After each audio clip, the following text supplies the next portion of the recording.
कन्या भुवनेश्वरी जाधव हिनं ॲथलेट या स्पर्धेमध्ये विशेष प्रावीण्य मिळवलं असून तिची जागतिक स्तरावर निवड केली गेल्यानं महापालिकेचे आयुक्त शीतल तेलिउगले यांच्याकडून 50,000चा धनादेश सुपूर्द करण्यात आलाय। सोलापूर शहराची कन्या भुवनेश्वरी सुरेश जाधव ही आंतरराष्ट्रीय कराटे ॲथलीट असून गत 2 वर्षांपासून तिने भारताचं प्रतिनिधित्व जागतिक स्तरावरील karate 1 series karate premier league मध्ये करीत आहे। वर्ल्ड कराटे फेडरेशनच्या टॉप 100 सूचीमध्ये 65 किलो वजनी गटातील 57व्या स्थानावर आलेली ही एकमात्र पहिली ॲथलीट स्पर्धक आहे। 24 ते 29 ऑक्टोबर 2023 रोजी बुडापेस्ट हिंगेरी येथे झालेल्या वर्ल्ड कराटे चॅम्पियनशिपसाठी तिची निवड झाली असून ही बाब कौतुकास्पद आहे।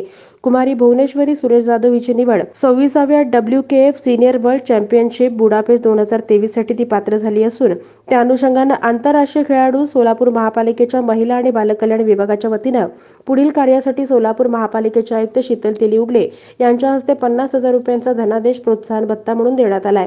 या प्रसंगी अतिरिक्त आयुक्त निखिल मोरे, कामगार कल्याण आणि जनसंपर्क अधिकारी विठ्ठल कस्तुरे, वरिष्ठ श्रेणीलिपिक मल्लेश नराल, संगीता जाधव, मिहिर जाधव, शहर भाजप क्रीडा प्रकोष्ठ यशवंत पात्रूट आदी मान्यवर उपस्थित होते।